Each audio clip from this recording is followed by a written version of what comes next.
Catherine, if you had a moment to speak directly to the governor in response to her actions and how she's handled this whole crisis and everything lately, what would you say to the governor?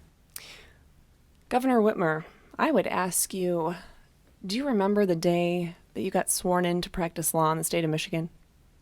Do you remember the words that you had to say? You swore an oath to uphold the U.S. and Michigan constitutions. You didn't even swear an oath to uphold the laws, because our founders knew that sometimes the law is wrong. But guess what? The supreme law of the land is it's the Constitution. It's our U.S. Constitution first and our state constitution after that. And that is the law of the land. It doesn't matter if there's an emergency or if something great is happening or something bad or, a plague or a war. The Constitution is the Constitution is the Constitution. And you swore an oath to uphold that Constitution. So what are you doing? I just don't understand. Why does your oath, why does your word not mean anything to you anymore?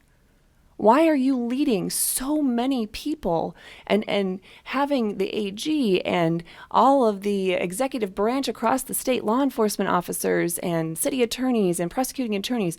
Why are you leading them down that road?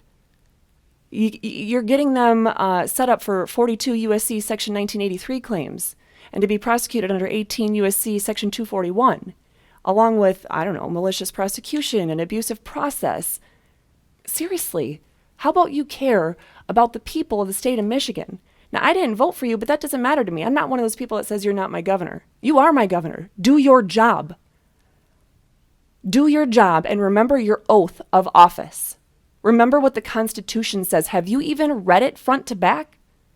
Do you know about Article 4, Section 39 that requires our state and local governments to stay open in times of emergency? Like, if we're at war, there's a procedure that says, how are they going to fill the gap so we can have state and local governments continuing to operate?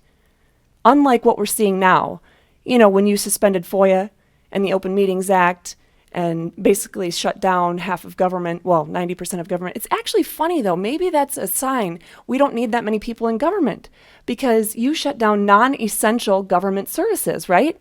So maybe we'll save a lot of tax dollars this way. I'd love things to go in the private sector that should have been there all along.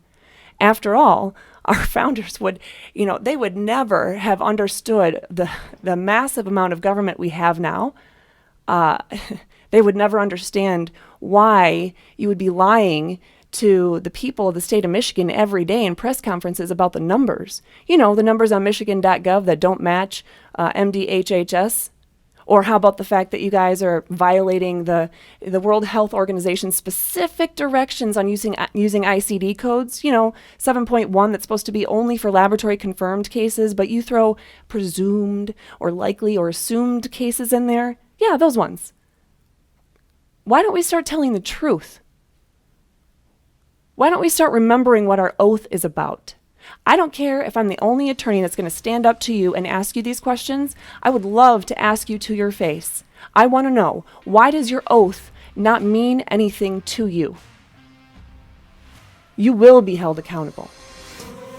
This is the Lantern Podcast.